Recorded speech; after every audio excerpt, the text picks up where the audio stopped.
Esta es mi historia real. Enterré a mi hijo hace 20 años. Estuve de pie frente a su tumba cada domingo durante 2 décadas. Su número de teléfono permaneció en mis contactos porque borrarlo habría sido perderlo por segunda vez. El mes pasado, mi teléfono sonó a las 2:47 de la madrugada. Su nombre iluminó la pantalla.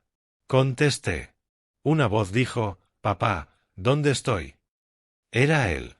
Mi hijo muerto me estaba llamando, confundido, asustado, preguntando por qué nada tenía sentido.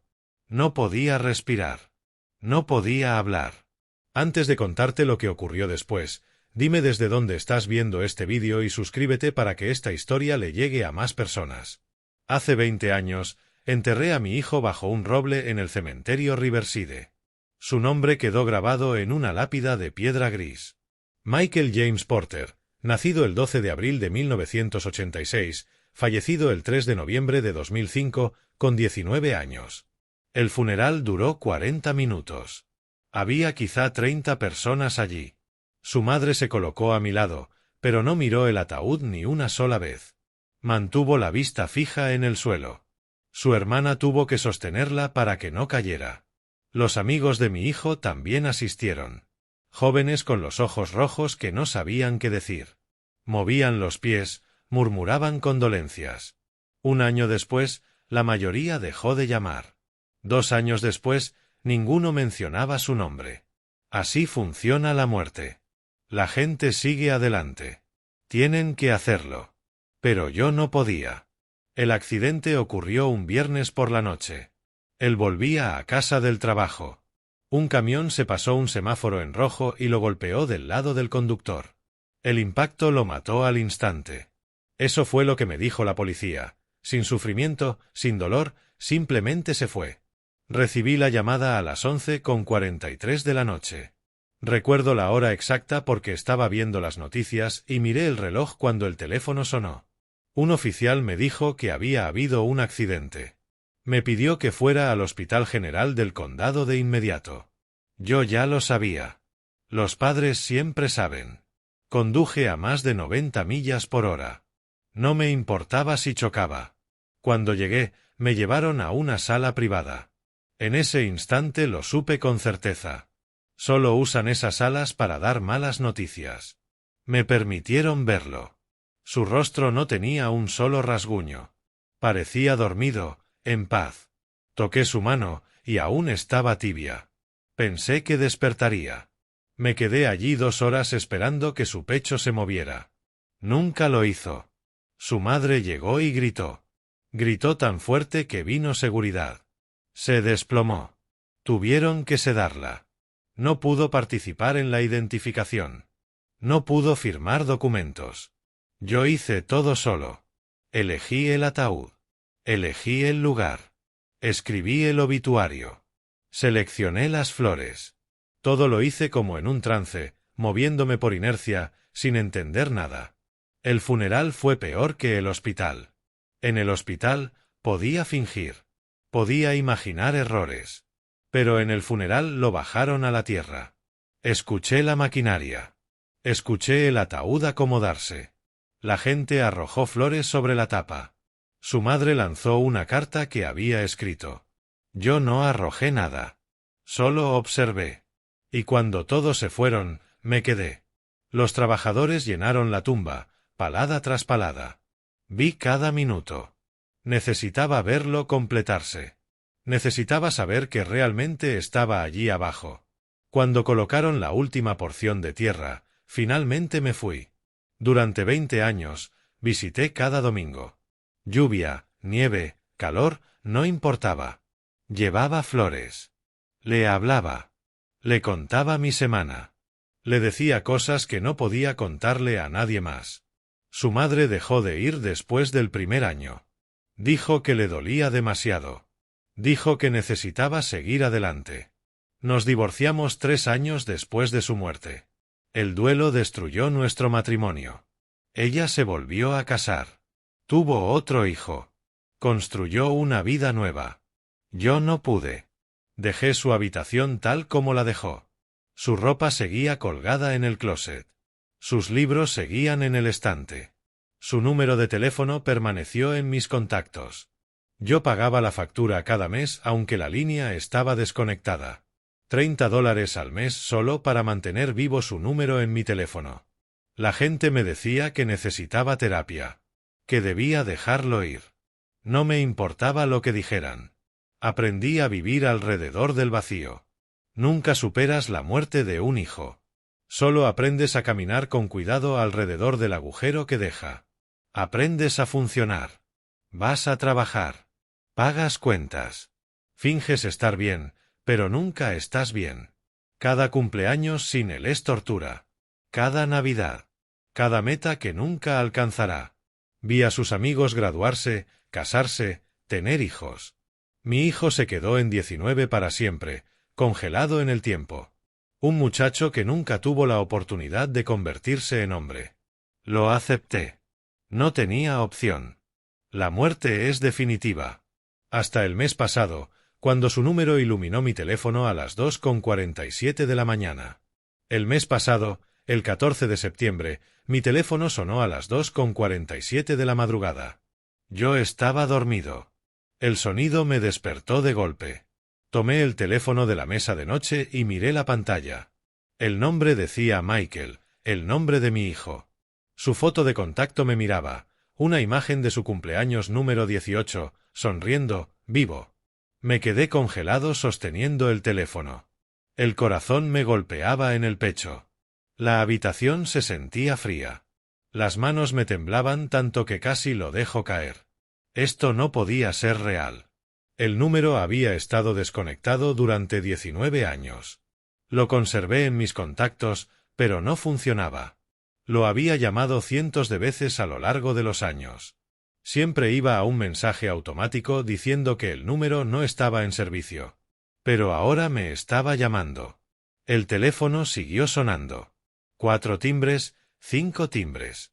No podía moverme. Mi pulgar flotaba sobre el botón de contestar, pero no podía presionarlo.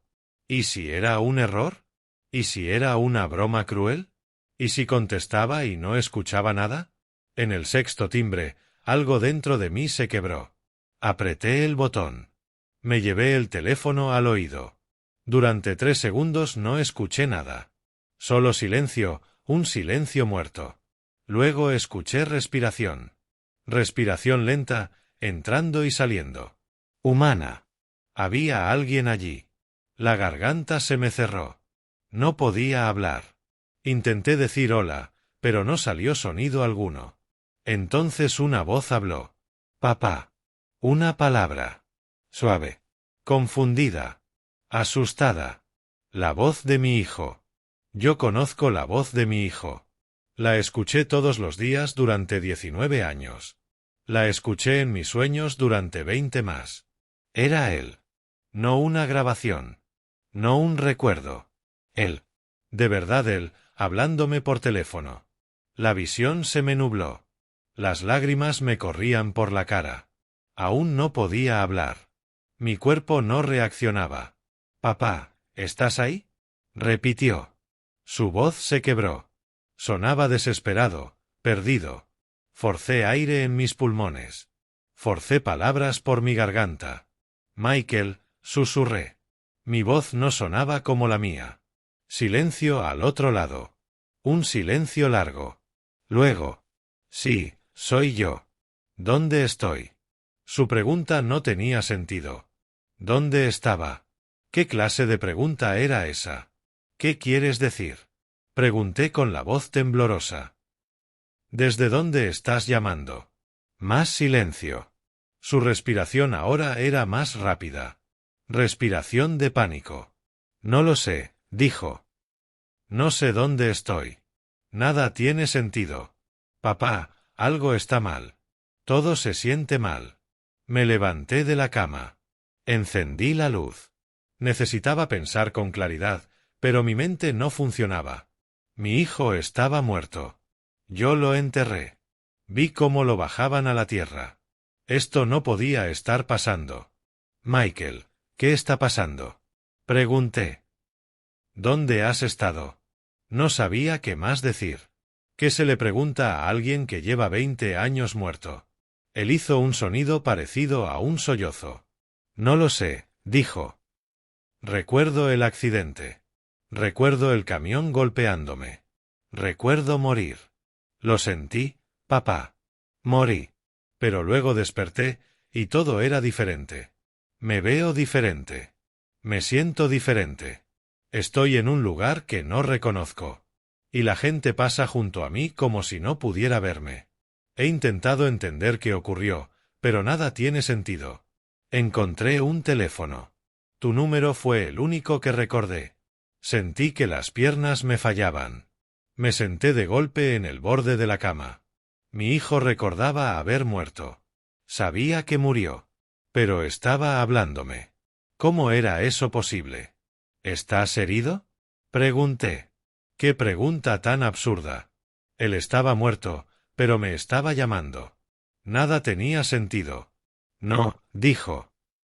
No estoy herido, pero estoy asustado. No entiendo lo que está pasando. ¿Puedes venir por mí, por favor? Su voz se quebró en la palabra por favor. Sonaba como un niño pequeño otra vez, perdido, asustado, necesitando a su padre. Dime dónde estás, le dije. Dame una dirección. Iré ahora mismo. No sé la dirección, respondió. Estoy en un edificio. Está oscuro. Hay departamentos. Intentaré encontrar algo que tenga la dirección. Escuché movimiento a través del teléfono. Pasos. Una puerta abriéndose. Y entonces la línea se cortó. Así, sin más. Desapareció. Aparté el teléfono de mi oído y lo miré.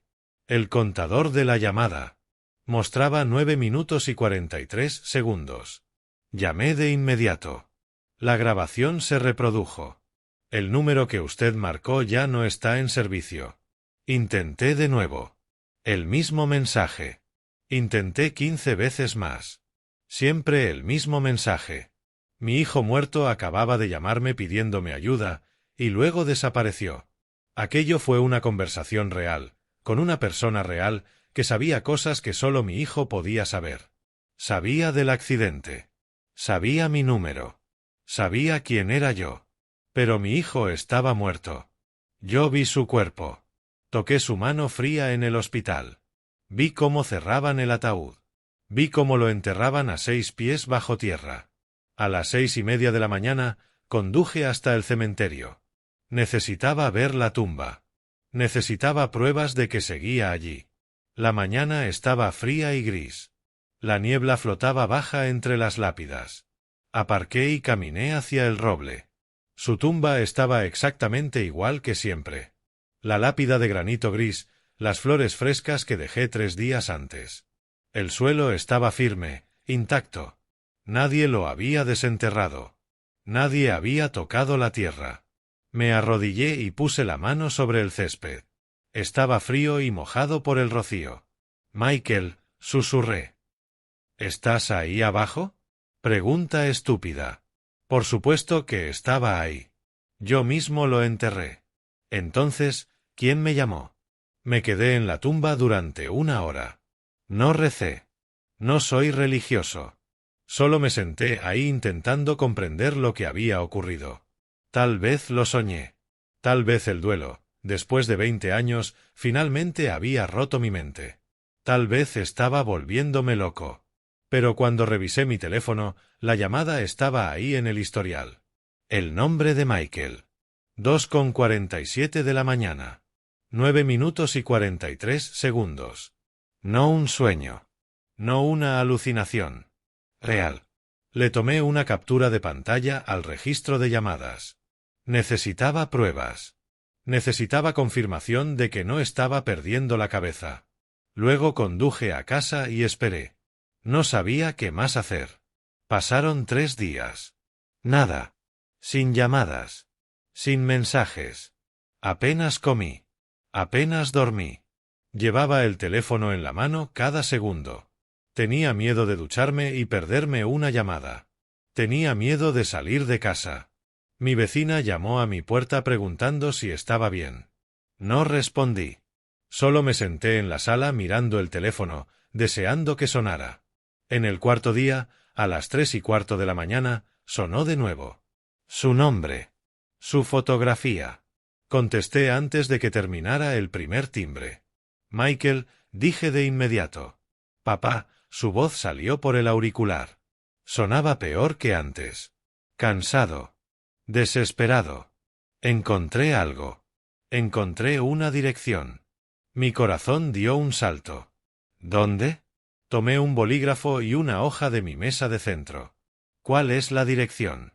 La pronunció lentamente. 4247, Avenida Riverside, apartamento 8, Moorfield, Virginia Occidental. La escribí. La mano me temblaba tanto que apenas podía leer lo que anotaba. Son 2 estados de distancia, dije. ¿Qué haces ahí? Emitió un sonido entre risa y sollozo. No lo sé, respondió. No sé cómo llegué aquí. No sé por qué estoy aquí, pero papá, algo anda muy mal. Salí hoy y la gente actuó como si yo no existiera. Una mujer chocó conmigo, literalmente atravesó mi cuerpo, como si no fuera sólido. Creo que estoy muerto. Creo que soy un fantasma o algo así. No eres un fantasma, le dije. No sabía si era cierto, pero lo dije igual. ¿Me estás hablando? Los fantasmas no usan teléfonos. Se rió, pero sonó roto. Entonces, ¿qué soy? Preguntó. Me miro al espejo y veo a alguien mayor. Veo un rostro que casi es mío, pero no del todo. Estoy confundido. Estoy tan cansado. ¿Puedes venir por mí? No quiero estar aquí. La garganta se me cerró. Voy para allá, dije. Quédate donde estás. Salgo ahora mismo. Llegaré en 8 horas. ¿Puedes esperar 8 horas? Silencio. Lo intentaré. Papá, tengo miedo. Esas 3 palabras me destruyeron. Lo sé, le dije. Yo también tengo miedo. Pero voy. Te lo prometo. La línea se cortó otra vez. Ni siquiera intenté devolver la llamada. Sabía que no funcionaría. Me levanté y empecé a empacar. Metí ropa en una bolsa. Agarré mi cartera y mis llaves. No le dije a nadie a dónde iba. No llamé al trabajo. Simplemente entré a mi coche y conduje hacia Virginia Occidental. Mi hijo estaba vivo en alguna parte. Imposible. Insensato. Pero me llamó 2 veces. Me dio una dirección. Tenía que averiguar qué estaba pasando. Aunque me destruyera. Aunque persiguiera a un fantasma. Necesitaba saber. Antes de irme, hice algo que sabía que sonaría demente. Llamé a la compañía telefónica. Eran las 4 de la mañana, pero su línea de atención al cliente era de 24 horas. Una mujer contestó con voz cansada. Le di mi información y le pedí revisar el historial del número antiguo de mi hijo. Me preguntó por qué. Le dije que había recibido llamadas desde ese número. Me puso en espera. Pasaron 5 minutos. Luego 10. Cuando regresó, su voz había cambiado. Estaba confundida. Señor, según nuestro sistema, ese número ha estado inactivo por 19 años. Se desconectó en marzo del 2006. No hay actividad alguna. Ninguna llamada entrante o saliente. Nada. Eso es imposible, dije. Recibí 2 llamadas de ese número en los últimos 4 días. Revíselo otra vez. Me puso en espera de nuevo. Esta vez pasaron 15 minutos. Apareció otra voz. Un supervisor, hombre, profesional. Señor Porter, revisé la cuenta personalmente. El número del que habla ha estado desactivado por casi 2 décadas. No hay actividad reciente en absoluto. ¿Es posible que haya recibido llamadas de otro número que su teléfono interpretó incorrectamente? Sentí la ira subiendo en el pecho. Conozco el número de mi hijo, dije. Lo tengo guardado desde hace 20 años. Estoy viendo mi registro de llamadas ahora mismo. 2 llamadas. Las 2 de su número. Ambas de varios minutos. El supervisor cambió su tono. Se volvió cuidadoso, suave. Como cuando alguien cree que estás emocionalmente inestable. Señor, A veces el duelo puede hacernos ver cosas que no están ahí. Quizá debería hablar con alguien, un consejero o terapeuta. Podemos recomendarle recursos. Le colgué. No necesitaba a un terapeuta. Necesitaba respuestas. Tomé más capturas del historial de llamadas. Grabé un vídeo de mi teléfono mostrando las llamadas con fechas y horas. Necesitaba evidencia. Necesitaba probar que no estaba loco. Luego subí al coche e inicié el viaje de 8 horas hacia Virginia Occidental. Conduje sin parar, solo deteniéndome para cargar gasolina. Compré un café en una estación y seguí manejando. Mi mente no dejó de dar vueltas. ¿Qué encontraría en esa dirección? ¿Estaría Michael allí? ¿Estaría todo abandonado? ¿No habría nada? Parte de mí pensaba que llegaría y vería un terreno vacío. Pero tenía que ir. Tenía que ver. La dirección estaba grabada en mi cabeza. 4247, Avenida Riverside, apartamento 8, Moorfield, Virginia Occidental. La ingresé en el GPS. 8 horas y 12 minutos. Lo hice en 7 horas y 12 minutos. Llegué a las 11:47 de la mañana.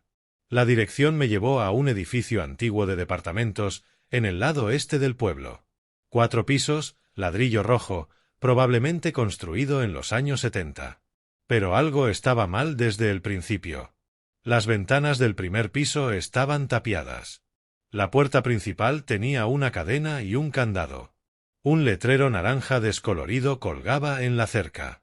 Condenado. Prohibido el paso. Programado para demolición. Se me hundió el estómago. El edificio estaba abandonado. Vacío. ¿Cómo podría Michael estar aquí? Aparqué al otro lado de la calle y lo observé durante 10 minutos. Tenía que haber un error. Tal vez escribí mal la dirección. Pero revisé mis notas. Estaba correcta. 4247, Avenida Riverside. Era ese lugar. Bajé del coche y me acerqué.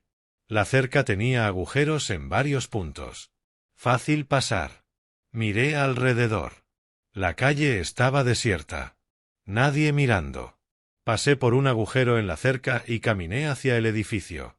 La puerta principal estaba cerrada con cadena, pero al costado encontré una puerta con la cerradura rota. La empujé. Crujió tan fuerte que me quedé inmóvil. Esperé. Nada. Entré. La oscuridad me envolvió. El olor me golpeó de inmediato. Moho, podredumbre, aire rancio. Encendí la linterna del teléfono. Estaba en un pasillo. Papel tapiz despegado, alfombra manchada, grafitis por todas partes. Las puertas de los departamentos colgaban abiertas. Caminé despacio, revisando los números. Departamento 1. Departamento 2. Todos vacíos. Basura en el suelo. Muebles rotos. Evidencia de vagabundos y consumidores de drogas. Ese lugar llevaba abandonado años. Quizá una década. Llegué a la escalera y subí al segundo piso. Lo mismo. Decadencia. Silencio. Revisé cada apartamento. Nada. Subí al tercer piso. Las manos me temblaban. El corazón me retumbaba en el pecho. Y entonces lo vi. Apartamento 8. Estaba al final del pasillo. Y, a diferencia de todas las demás puertas, esta estaba cerrada. Completamente cerrada. Sin daños. El número 8, en metal dorado, colgaba recto, reluciente, limpio. Me quedé frente a la puerta durante un minuto completo. Cada instinto me decía que me fuera. Que corriera. Pero había venido por respuestas. Toqué el pomo. No estaba cerrado. La puerta se abrió suavemente. Sin crujidos. Sin ruido. Entré. Y dejé de respirar. El departamento estaba perfecto. Completamente perfecto. Mientras todo el edificio estaba destruido. Ese lugar parecía habitado. Pintura intacta. Paredes limpias. Alfombra beige con marcas frescas de aspiradora. Aire limpio, con olor a jabón y café. Avancé. Las piernas me fallaban. La sala tenía muebles, un sofá marrón, una mesa de centro, un televisor, todo acomodado, como un hogar normal. En las paredes había fotografías. Me acerqué. La vista se me nubló. Eran fotos de mi familia. De mi esposa, de mí y de Michael. Fotos de cuando él era niño. Su primer día de kinder, su 10º cumpleaños, una Navidad cuando tenía 12, su graduación de secundaria. Yo tenía esas fotos en mi casa. Las mismas. ¿Cómo estaban aquí? ¿Quién las puso? Toqué el marco con los dedos temblorosos. El vidrio estaba limpio. Sin polvo. Habían sido colgadas recientemente. Miré la siguiente pared. Más fotos. Pero estas eran distintas. Mostraban a Michael con más edad, en sus 20s, en sus 30s. Fotos que nunca existieron. Fotos que no podían existir. Porque murió a los 19 años. En una foto estaba frente a un edificio universitario, con toga y birrete. En otra, sentado en un restaurante con amigos que no reconocía. Otra lo mostraba frente a ese mismo edificio de departamentos, sonriendo, vivo, aparentando unos 35 años. Saqué mi teléfono y tomé fotos. Me temblaban tanto las manos que salían movidas. Me apoyé en la pared para no caer. Aquello no era posible. Nada de eso era posible. Entré a la cocina. Había platos limpios en el escurreplatos. Una taza de café sobre la encimera, con líquido marrón aún en el fondo. La toqué. Estaba tibia. Abrí el refrigerador. Comida dentro. Leche, huevos, sobras en recipientes. Revisé la fecha de la leche. Expiraba en 5 días. Fresca. Reciente. Alguien estaba viviendo ahí. Alguien comía ahí. En un edificio condenado y vacío. Cerré el refrigerador. Vi una nota sujeta con un imán. El corazón se me detuvo. La nota estaba escrita a mano. En papel rayado. Reconocí la letra de inmediato. La letra de Michael. La misma letra desordenada que tenía desde secundaria. Tomé la nota y la leí. Papá, si estás leyendo esto, no sé qué me está pasando. Desperté aquí hace 3 semanas sin memoria de cómo llegué.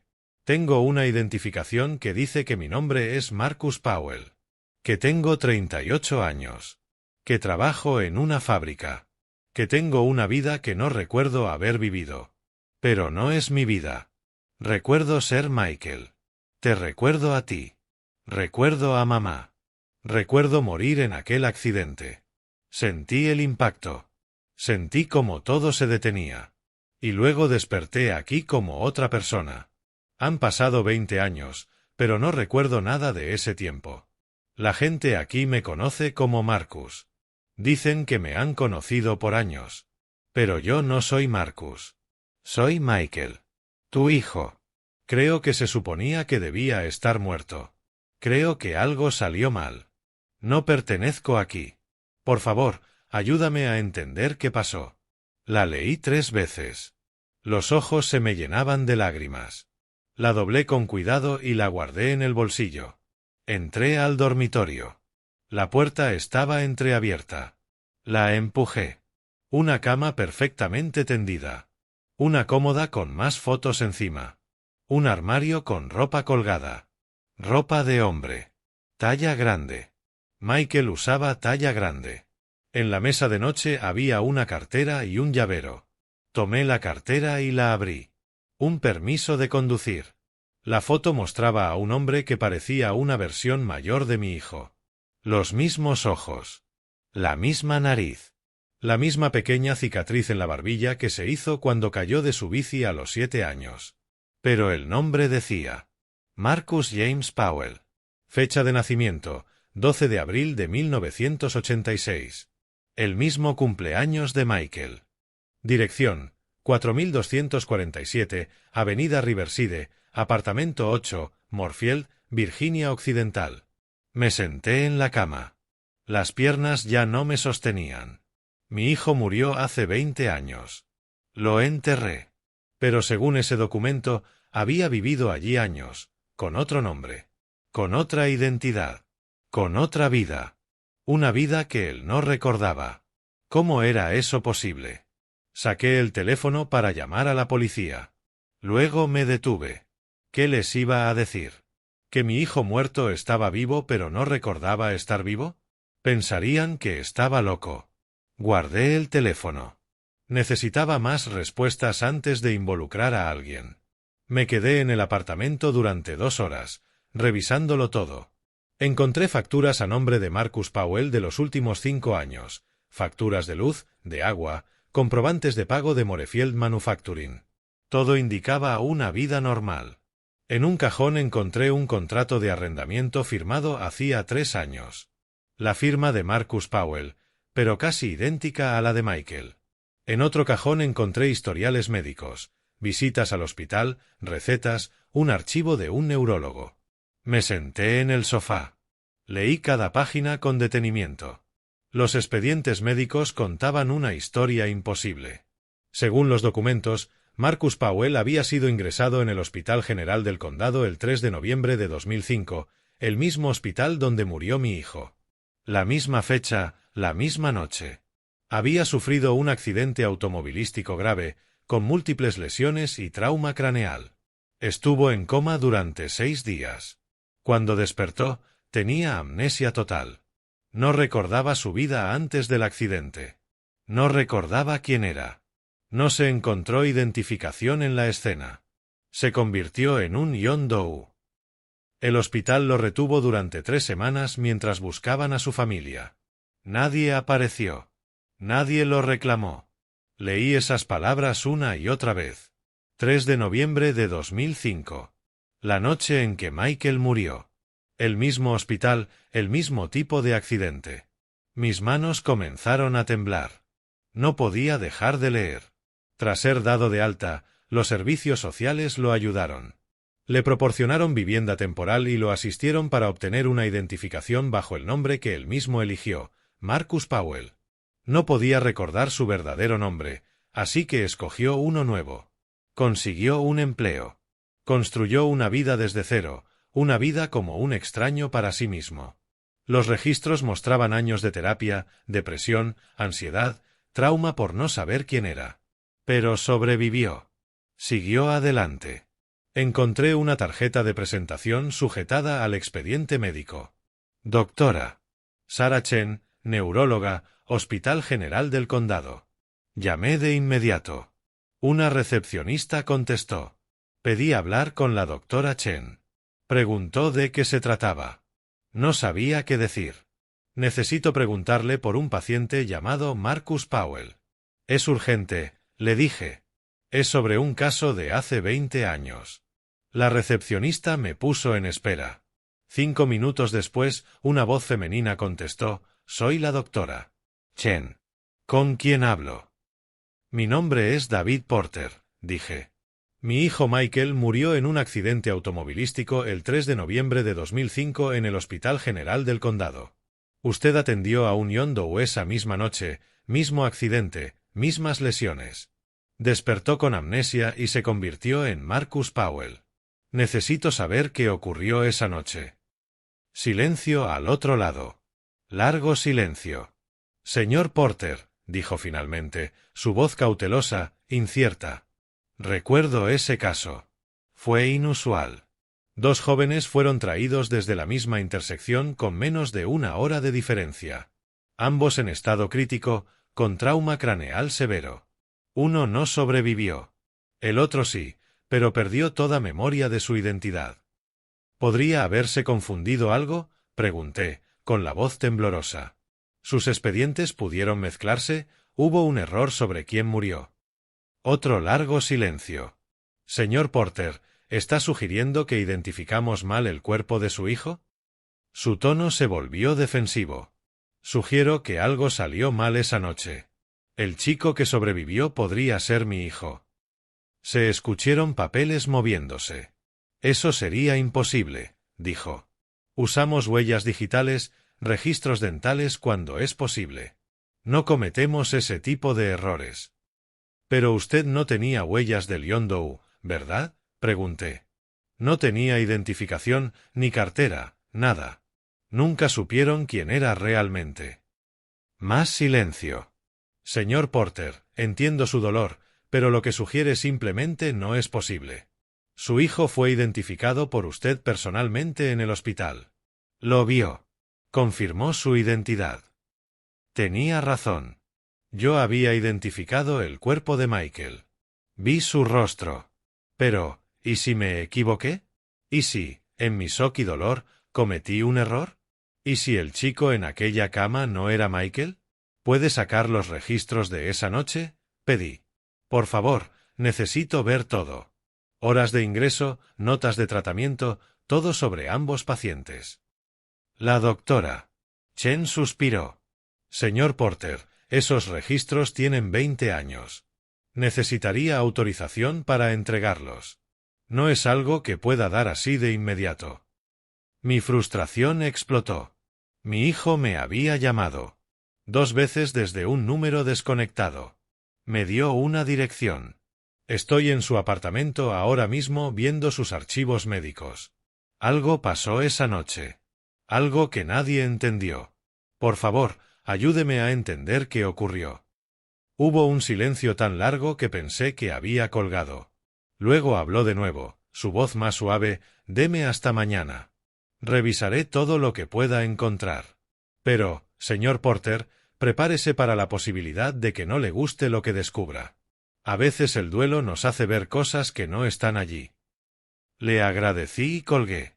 Me senté en aquel apartamento silencioso, rodeado de pruebas de una vida imposible. Mi hijo muerto había vivido allí bajo otro nombre, sin memoria de ser mi hijo. Y de alguna manera, hace 3 semanas, había comenzado a recordar. Pasé la noche en el apartamento. No podía irme. Me senté en el sofá esperando que Michael entrara por la puerta, esperando que el teléfono sonara. Nada sucedió. En algún momento me quedé dormido. Al despertar, la luz del sol entraba por las ventanas. Eran las 9:23 de la mañana. Mi teléfono tenía 6 llamadas perdidas, todas de la doctora Chen. La llamé de inmediato. Contestó al primer timbre. Señor Porter, encontré algo, dijo. Su voz sonaba distinta, alterada. ¿Puede venir al hospital? Necesito mostrárselo en persona. Conduje al Hospital General del Condado, el mismo al que fui hace 20 años cuando me dijeron que Michael había muerto. El mismo edificio, el mismo estacionamiento. Entrar fue como viajar en el tiempo. La doctora Chen me esperaba en el vestíbulo. Tenía más de 50 años, cabello gris recogido, aspecto cansado. Sígame, dijo. No hizo conversación. Me condujo a una pequeña oficina en el 3er piso y cerró la puerta. Sobre su escritorio había varias carpetas gruesas y una computadora portátil. Pasé toda la noche revisando archivos, dijo. Se sentó y me indicó que me sentara frente a ella. Lo que encontré no tiene sentido, pero necesita verlo. Abrió la primera carpeta y desplegó documentos sobre el escritorio. El 3 de noviembre de 2005, 2 pacientes ingresaron desde accidentes automovilísticos en la misma intersección. Paciente A ingresó a las 11:52 de la noche, estado crítico, trauma craneal masivo, múltiples lesiones internas. Fue declarado muerto a las 12:17 de la madrugada del 4 de noviembre. Usted identificó a este paciente como su hijo, Michael Porter. Ella deslizó un documento hacia mí, un certificado de defunción. Michael James Porter. Lo había visto antes. Tenía una copia en casa, en una caja que no podía abrir. Paciente B llegó 6 minutos después. También crítico, también con trauma craneal severo, pero lo suficientemente estable para cirugía. Operaron durante 7 horas. Sobrevivió, pero cayó en coma. Al despertar 6 días después, tenía amnesia retrógrada total. Ninguna identificación encontrada. Se convirtió en nuestro John Doe. Abrió otra carpeta con fotos médicas. Me mostró su computadora. Aparecieron imágenes lado a lado. A la izquierda, foto hospitalaria de noviembre de 2005, un joven en cama, vendado, morado, inconsciente. A la derecha, licencia de conducir de Marcus Powell años después, el mismo hombre, mayor. Me quedé sin aliento. Es mi hijo, susurré. El rostro de la izquierda era Michael. Los ojos, la mandíbula, los rasgos que reconocería en cualquier lugar. Ese era él. Ese era Michael. La doctora. Chen se inclinó. Señor Porter, esto no tiene sentido. Saqué los registros originales de esa noche. Ambos pacientes vinieron del mismo accidente, ambos en vehículos involucrados en la misma colisión. Pero según el informe policial, solo hubo un accidente esa noche. Un camión se pasó el semáforo en rojo y chocó contra un sedán. Un conductor en el sedán, uno en el camión, 2 personas en total.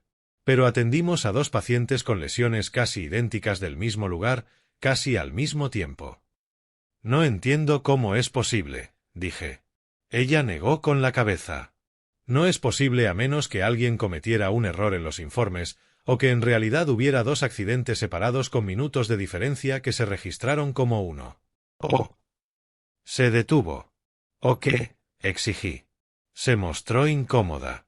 A menos que los pacientes se confundieran durante la admisión. Fue una noche caótica, múltiples casos de trauma, personal abrumado. Si 2 jóvenes con lesiones similares llegaron con minutos de diferencia, y los expedientes no se etiquetaron correctamente, alguien pudo asumir cuál paciente era cuál.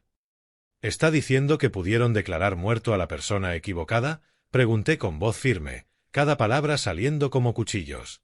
La doctora Chen palideció. Podría haber habido confusión en la identificación durante un momento crítico. El hombre que sobrevivió como Yondu tiene el mismo grupo sanguíneo que su hijo, edad aproximada similar, características físicas parecidas y, según las fotos de admisión, rasgos faciales similares a pesar del trauma. Sacó otro documento, el informe policial original. Solo figuraba una víctima en el sedán, Michael James Porter, 19 años. También indicaba que la identificación se encontró en la escena. Yo identifiqué el cuerpo, dije, con voz hueca. Lo vi. Toqué su mano. Ella asintió lentamente. Identificó un cuerpo con trauma facial severo. En un momento de extremo estrés emocional, en medio de la noche, después de que le dijeron que su hijo estaba muerto. El cerebro humano bajo ese tipo de presión no siempre percibe claramente. No siempre cuestionamos lo que nos dicen cuando confirma nuestros peores temores. Me levanté. La habitación parecía demasiado pequeña, demasiado caliente. ¿Me está diciendo que enterré a la persona equivocada? ¿Que he estado visitando la tumba equivocada durante 20 años y que mi hijo ha estado vivo todo este tiempo y no lo sabía? La doctora Chen también se levantó. Le digo que hay irregularidades en los registros que merecen investigación. Es posible que Marcus Powell necesite una prueba de ADN. Lo que ocurrió esa noche puede no ser tan claro como todos pensaron. Me entregó un papel con una dirección, el lugar de trabajo de Marcus Powell. Morefield Manufacturing, turno nocturno, comenzando a las 11 de la noche. Pero señor Porter, debe estar preparado. Si este hombre es su hijo, no recuerda serlo. Ha vivido toda una vida adulta como otra persona. Acercarse a él podría ser traumático para ambos. Tomé el papel. Mis manos estaban entumecidas. Si hay siquiera una posibilidad de que sea Michael, tengo que verlo. Necesito saberlo. Ella asintió. Entiendo. He preparado un kit de prueba de ADN. Si puede obtener una muestra, un hisopo de mejilla o incluso un cabello con raíz, podemos compararlo con su ADN. Sabremos con certeza en 48 horas. Me entregó una pequeña bolsa de plástico con un hisopo estéril. Lo guardé en mi bolsillo. Una cosa más, dijo al girarme para salir. Si es su hijo, si Marcus Powell es realmente Michael Porter, debe entender que no es la misma persona que perdió. 20 años viviendo como otro cambian a una persona. Aunque el ADN coincida, el niño que conoció ya no existe. Esa noche fui a Morefield Manufacturing a las 10:45. La fábrica estaba en las afueras de la ciudad, rodeada de campos vacíos. Un gran edificio metálico, con camiones estacionados afuera. Luces brillantes iluminaban el estacionamiento. Me senté en mi auto observando a los trabajadores llegar para el turno nocturno. Hombres con jeans y botas, cargando loncheras. No sabía cómo lucía Marcus Powell ahora. Solo tenía la foto de su licencia y las fotos del apartamento. ¿Lo reconocería? ¿Vería a mi hijo en un rostro desconocido? A las 10:52, un Honda plateado entró al estacionamiento y se estacionó a 3 lugares de mí. Un hombre salió, alto, tal vez 1,69, jeans y chaqueta marrón. Tomó una mochila del asiento del copiloto y caminó hacia la entrada. No podía ver su rostro claramente, pero algo en su manera de caminar me hizo apretar el pecho. La postura, el leve encorvamiento de los hombros. Michael caminaba exactamente así. Salí del auto y lo seguí a distancia. Llegó a la entrada bajo las luces. Me detuve. Mis piernas no respondían. Pude verlo con claridad. Su rostro, mayor, líneas alrededor de los ojos, mandíbula más marcada, pero era Michael. La misma nariz, la misma forma de la boca, incluso el gesto de pasar la mano por su cabello antes de entrar. Lo hizo exactamente como lo recordaba. Lo vi desaparecer dentro del edificio. Luego me quedé en el estacionamiento llorando. Mi hijo estaba vivo. Tenía 38 años y estaba vivo, trabajando en el turno nocturno de una fábrica. Esperé en mi auto 3 horas decidiendo qué hacer. No podía simplemente acercarme. ¿Qué diría? Hola, soy tu padre. Moriste hace 20 años, pero en realidad estás vivo. Solo que no recuerdas.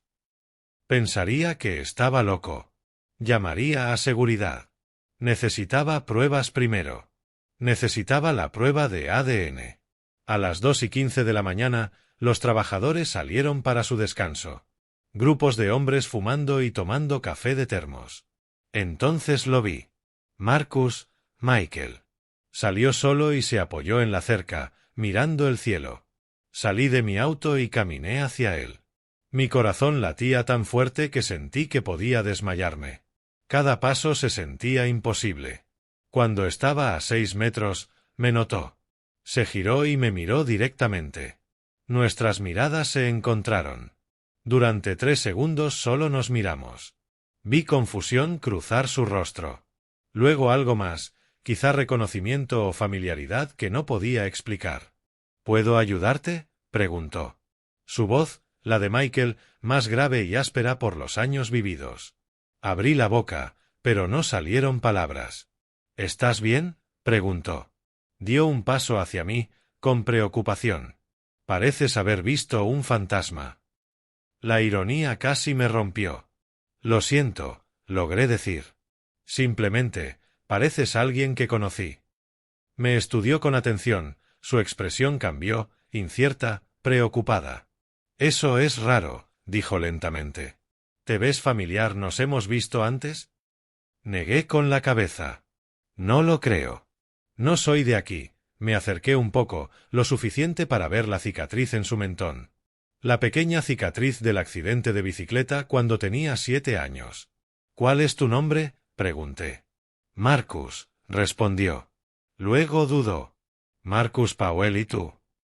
Casi dije David, casi le dije la verdad, pero me detuve. Ion, mentí. Ion Williams. Asintió, pero me miró como tratando de resolver un rompecabezas. Esto va a sonar loco, dijo. Pero siento que te conozco, como si te hubiera visto antes.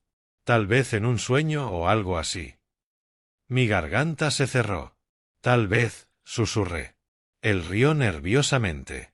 Lo sé, suena loco. He tenido sueños extraños últimamente, muy vívidos sobre una vida que no recuerdo vivir. ¿Qué tipo de sueños?, pregunté. Se mostró incómodo. Es estúpido. Probablemente estrés. Mi terapeuta dice que mi cerebro trata de llenar los vacíos de la amnesia. Sufrí un accidente hace mucho tiempo. Perdí toda la memoria de antes. A veces mi mente inventa historias para explicar los huecos. Se frotó la cara, cansado. Últimamente los sueños han sido intensos. Veo personas que no reconozco pero siento como familia. Veo lugares donde nunca he estado pero parecen hogar. Y hay un hombre que aparece siempre. Mayor, siempre triste, siempre observándome. Creo que es mi padre, pero no recuerdo tener padre. No podía respirar. Soñaba conmigo. ¿Cómo es? Pregunté. ¿En los sueños, el padre? Marcus me miró largo rato. Sus ojos entrecerrados. Como tú, dijo en voz baja. Se parece exactamente a ti. El aire entre nosotros se sentía eléctrico, pesado. ¿Quién eres realmente? Preguntó. ¿Por qué siento que te conozco? Quise decirle todo, abrazarlo y no soltarlo, pero me forcé a mantener la calma. Perdí a alguien hace mucho, dije. Alguien que se parecía a ti. Creí verlo en tu rostro. Perdón por molestarte. Me giré para irme antes de quebrarme por completo. Espera, llamó Marcus. Me detuve. ¿Cuál era su nombre? La persona que perdiste, susurré. Miré su rostro, el de mi hijo. Michael, dije. Marcus quedó inmóvil. Su expresión cambió. Shock, miedo, algo más que no pude identificar. Eso es imposible, murmuró. ¿Cómo supiste ese nombre? Mi corazón se detuvo. ¿Qué quieres decir? Pregunté. He tenido estos sueños. En ellos, la gente me llama Michael, no Marcus. Michael. Siempre despierto confundido porque ese no es mi nombre, pero en los sueños todos usan ese nombre como si fuera mío. Sacó su teléfono con manos temblorosas. Hace 3 semanas desperté y encontré esto en mi aplicación de notas. No recuerdo haberlo escrito, pero era mi letra. Giró el teléfono hacia mí. En la pantalla se leían 3 palabras repetidas. Soy Michael. Soy Michael. Soy Michael, escritas docenas de veces, llenando toda la pantalla. Se quedó mirándome con una expresión que no pude descifrar. Miedo, confusión, algo que se parecía casi a esperanza. Tu hijo está muerto, dijo finalmente. Su voz era plana. Cuidado, le respondí.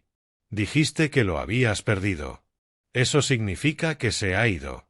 Asentí. Las lágrimas corrían por mi rostro y no las limpié. Lo enterré hace 20 años, dije. Lo vi ser colocado bajo tierra. Visité su tumba cada semana durante 2 décadas. Pero hace 3 semanas, me llamó 2 veces desde un número que lleva desconectado 19 años. Me dijo que no entendía lo que estaba pasando. Me dio una dirección, tu dirección, y cuando llegué, encontré un apartamento lleno de fotos de mi familia, fotos tuyas, y una nota con la letra de mi hijo diciendo que ya no sabía quién era. Marcus dio un paso atrás. Su rostro se había vuelto blanco. Eso no es posible, dijo, pero su voz temblaba. Esto es una locura. Le levanté el kit de ADN. Entonces demuéstrame que estoy equivocado, dije.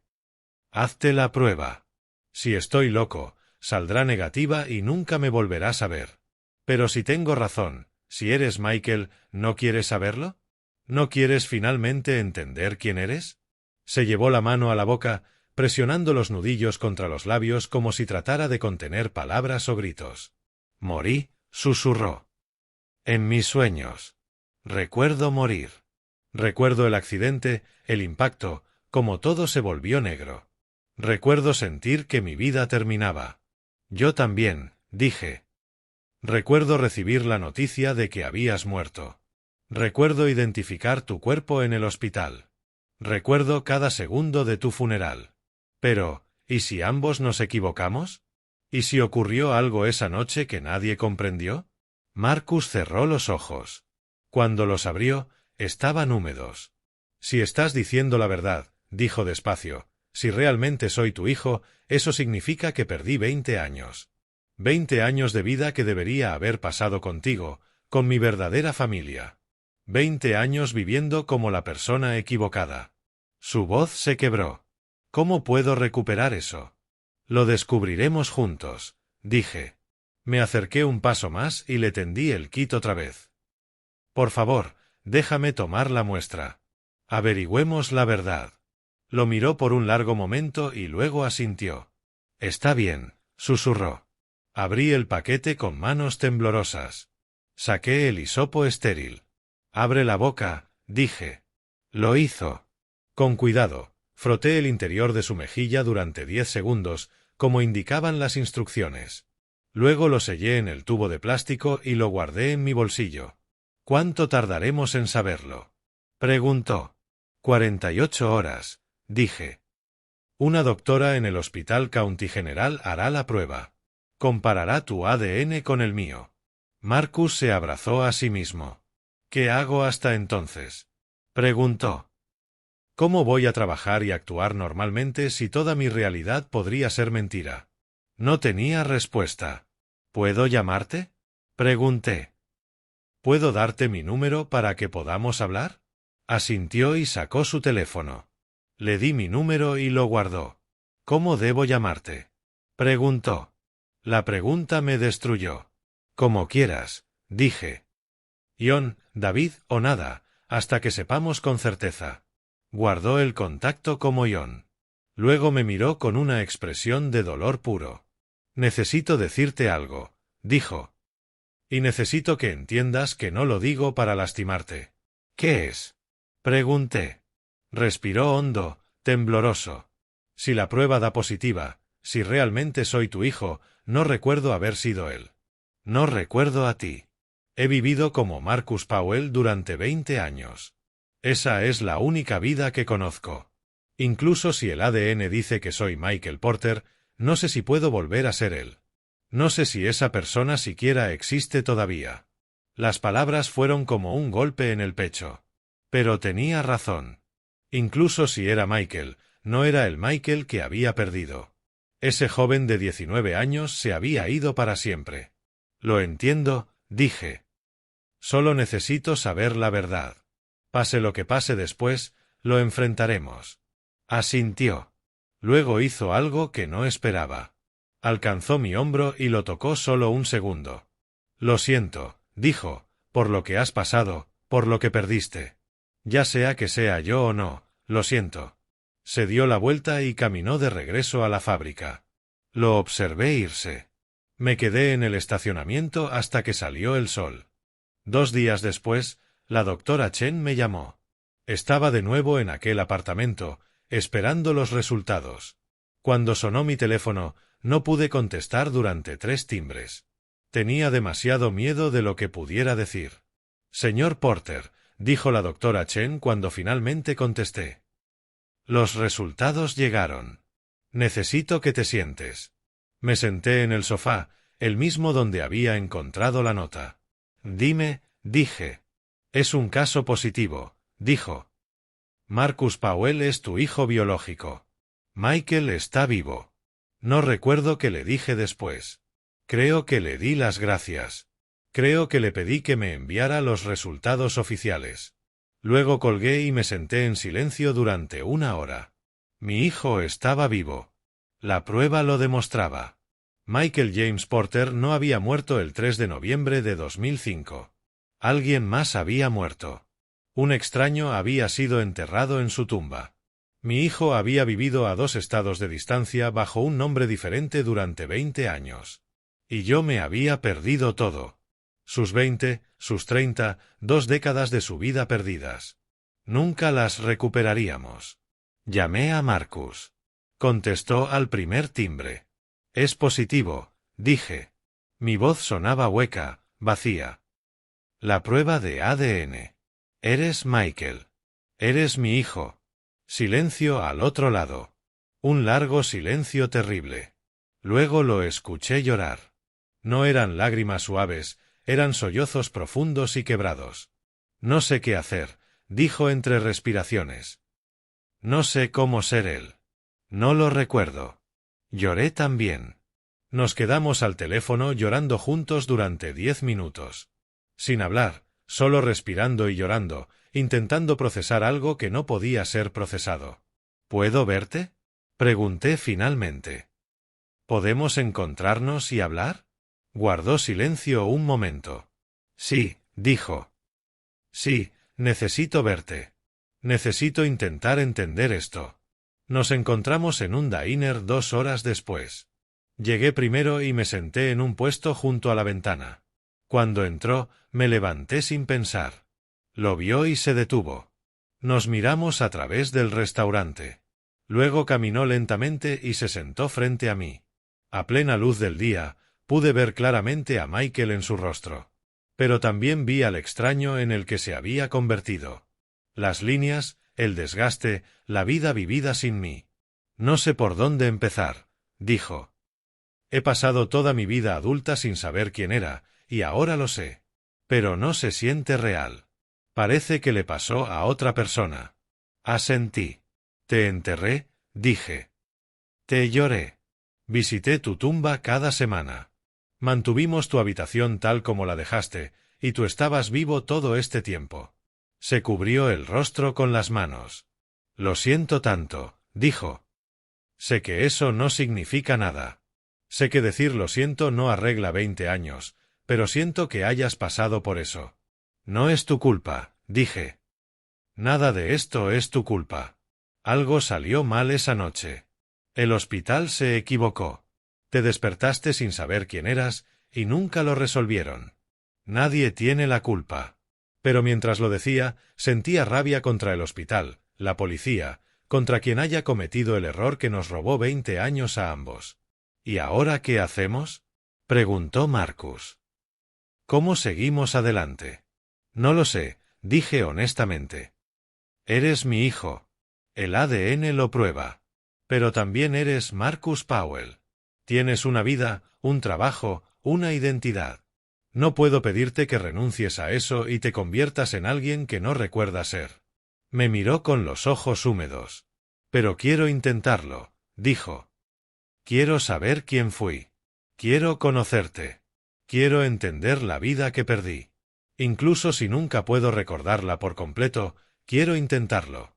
Esas palabras me dieron algo que no había sentido en 20 años. Esperanza. Entonces lo haremos despacio, dije. Pasaremos tiempo juntos. Hablaremos. Te contaré historias sobre quién eras. Tú me contarás quién has llegado a ser. Lo resolveremos un día a la vez. Extendió la mano a través de la mesa. Temblaba. La tomé. Su mano era más grande de lo que recordaba, más áspera. Pero al sostenerla, sentí algo que pensé que nunca volvería a sentir, la mano de mi hijo y la mía. Nos sentamos en ese diner durante 4 horas. Le conté sobre su infancia, sus primeras palabras, sus juguetes favoritos, la vez que se rompió el brazo cayéndose de un árbol, su graduación, sus sueños de ir a la universidad. Escuchaba cada palabra como si fuera la historia de un desconocido. Quizá lo era, pero a veces un destello de reconocimiento cruzaba sus ojos. Pequeños momentos en los que algo que decía tocaba un recuerdo enterrado. Esta vez intercambiamos los números de teléfono correctamente. Ya no como John Williams y Marcus Powell, sino como David Porter y Michael Porter, padre e hijo. Durante los siguientes 3 meses, nos vimos cada semana. A veces en el diner, a veces en su apartamento. Una vez vino a mi casa y vio su antigua habitación. Se quedó en la puerta mirando los carteles en las paredes y los libros en las estanterías. Se siente como un museo, dijo en voz baja. Como si estuviera viendo artefactos de la vida de otra persona. Le conté sobre su madre, cómo se había vuelto a casar, cómo siguió con su vida.